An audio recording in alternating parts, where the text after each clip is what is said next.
Hi, this is Jim Starkweather, the publisher of KitMaker Network and Armorama.com, and welcome to another episode of Turning the Page.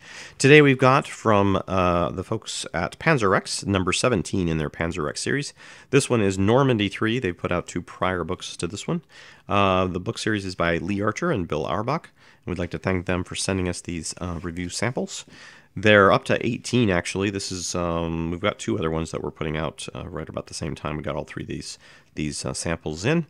And basically this one covers, obviously, the Normandy battles and so forth. The breakdown is Panther recovery, 15-centimeter Panzerwürfer 42 evaluated, SPZJG ABT 654 in Normandy, concreted Stugs Normandy edition, and Francheville, Windhund, and Lair. And yes, I know that it's Panzer, whatever, blah, blah, blah, and it basically means a company or not a battalion, but a company, I think, isn't it? So, you don't have to school me in the German. I don't want to know. I have enough things stuffed into my brain. I don't need to try to stuff in more. So, this one, for instance, is the Panther recovery. So basically you get, with these black and white photos from the time period, they're almost always either knocked out tanks or tanks that were abandoned and knocked out and destroyed, or just abandoned. But the captions also are included on these. So you get, like, for instance, this one says, "Inquisitive GIs examine a Panther as a wrecker stands by." These scenes are from a motion picture film shot by Cameraman R. Sawyer, 4th Detachment, 166 Single Photo Company, and carried the simple heading, "Recovered German Tanks, St. Lo Sector, France, 6/1944. According to Roddy McDougall, this Panther was produced by Daimler-Benz in December 1943 and issued to 1st Company Panzer Regiment 6, attached to Panzer Lehr Division. It later found its way into a U.S. Army collection point and was a group of around 6 Panthers shipped to Aberdeen Proving Grounds, in the USA for gunnery trials. Keep an eye on details such as stowage boxes and track hangers. They're going to change." So again, pointing out things like, for instance, if you look at the Panther as it is in Aberdeen now, it is not how it was in the battle. So that's the nice thing about these photos, is that they basically capture what the unit looked like before it came over to the United States and potentially got changed or modified.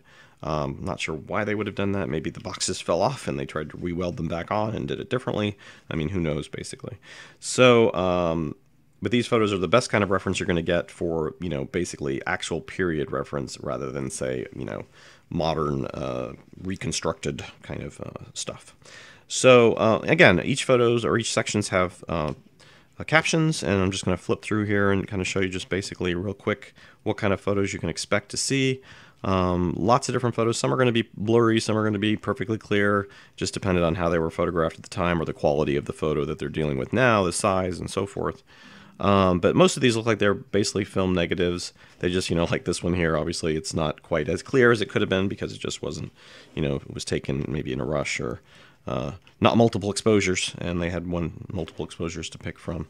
And some of these make sense that they're a little blurry because they're actually capturing, again, it looks like from film reel and so forth. And when you do a motion capture from that or a frame capture, it's not going to be usually as perfect as a photograph. So, but again, this is what you can expect in these Panzerwrecks books. Take a look for them. They're online. You can find them at your local hobby stores sometimes. You can find them at online retailers and maybe even places like Amazon. I believe the retail price is around $20. I might be mistaken. Maybe it's $30, something like that. But,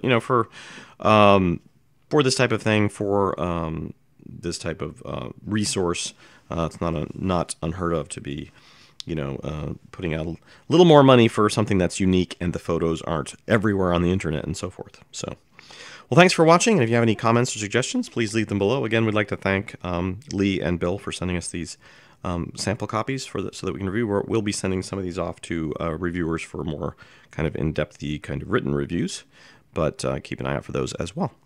Thanks for watching. We'll see you next time on Turning the Page.